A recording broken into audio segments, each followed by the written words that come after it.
দিনে আল্লাহ পাক রব্বুল আলামিন বনী ইসরাঈলের দোয়া কবুল করেছেন।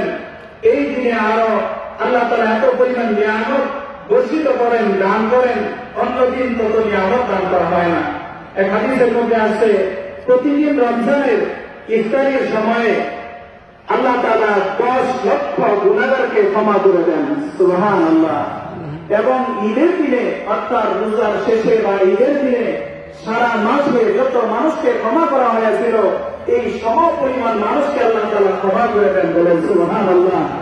10 লক্ষ প্রতিদিন মাফ করলে 30 কত হবে? 3 কোটি মানুষকে আল্লাহ তাআলা ঈদের দিনে ক্ষমা করে দিবেন এবং অসংখ্য মানুষকে আল্লাহ তাআলা ক্ষমা করে দিবেন। এই জন্য আজকে ক্ষমার দিন, আজকে গুনাহ মাফের দিন, আনন্দের দিন। এই দিনে আমরা আল্লাহ তাআলার কাছে বেশি বেশি চাইতে থাকবো। আমাদের যা যে প্রয়োজন আছে আল্লাহর কাছে যাব। আল্লাহ পাক যেন আমাদের রোজাগুলোকে কবুল করে নেন, আমাদের তারাবি সাহিবগুলোকে যেন আল্লাহ তাআলা কবুল করে নেন। এই জন্য আমরা সবাই ঈদের নামাজের পরে দোয়া করব। আমাদের পূর্বপুরুষ, আমাদের আত্মীয় স্বজন, আমাদের প্রিয়জন আপনজন যারা চলে গেছেন তাদের রূহের মাগফিরাতের জন্য আমরা দোয়া করবো ইনশাআল্লাহ। তো যাই হোক, আসলে যেহেতু নামাজ